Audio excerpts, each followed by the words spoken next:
This is the Dallas Morning News. It's Friday, January 3rd. It will be mostly cloudy in the Dallas area today. The sun will peek through on occasion with a high temp of 62. The clouds will stick around this evening with a low of 51. Saturday will be cloudy as well with a chance for an afternoon thunderstorm. The high and low will not differ more than a few degrees in the low 60s. Sunday will be a bit of a transition day. Mostly sunny skies with a high of 64 to start out, and then as the day progresses into the evening and early morning hours of Monday, the temperature will plummet into the low 20s, setting up a chilly start for a cold week ahead. Here are today's headlines. Investigators are probing why a Texas Army veteran who bragged about his Beaumont roots and militant work ethic went from working in real estate to praising ISIS just before he launched a deadly attack in New Orleans. The 42-year-old man was identified as the driver of a truck that plowed into a crowd celebrating the New Year at New Orleans' French Quarter.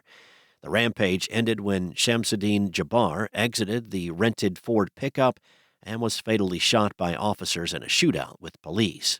The attack left at least 14 people dead and more than 30 injured, including 2 police officers hurt in the gunfight.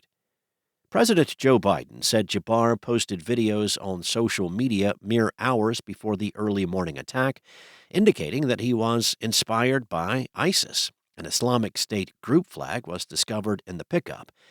The FBI said initially that it did not believe Jabbar acted alone, but now believe that he did.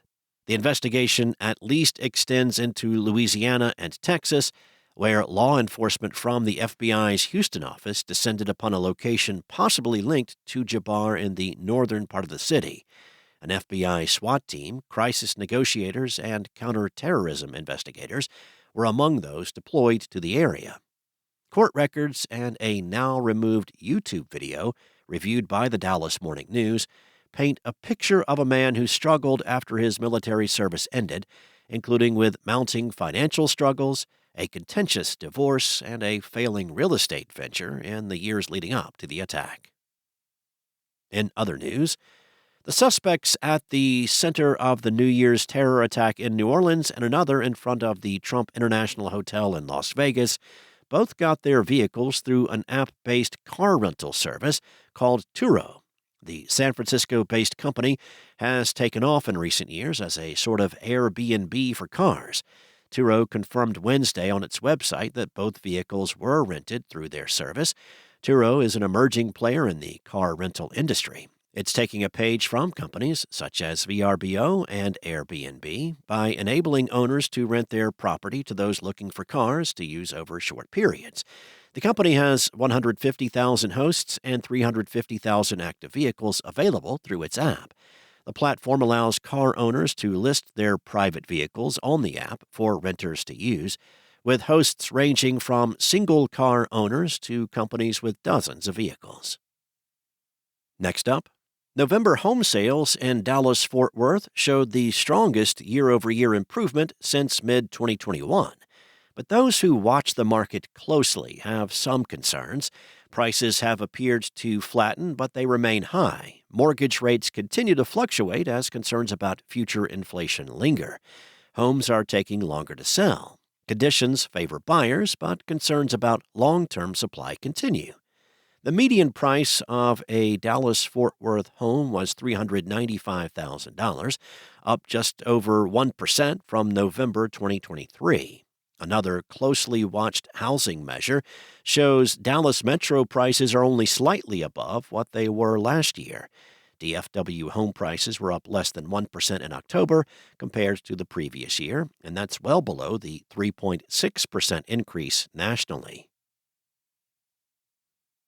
And it could have been the last throw of Quinn Ewers' career at Texas. It could have fallen flat, ended Texas's season, and kickstarted the highly anticipated Arch Manning era that's stalked Ewers since the prodigal son backup committed to play for the Longhorns 3 years ago. It could have sent him to the NFL with a hollow loss. It could have sent him off to a different school if you believe the reports that surfaced one evening before the biggest game of his season, that there's $6 million waiting for Ewers in the transfer portal. It could have been, but it didn't. The throw that Ewers completed on 4th and 13 in the first overtime period of Wednesday's college football playoff quarterfinal at Mercedes-Benz Stadium with Texas's season on the line was a dart, and it helped the fifth-seeded Longhorns remain in contention for a national championship. He'll have to do something similar January 10th against Ohio State in the semifinals at AT&T Stadium in Arlington. Thanks for listening. For more on today's stories and for the latest breaking news, visit dallasnews.com. Enjoy your weekend, and I'll be back on Monday with more from the Dallas Morning News.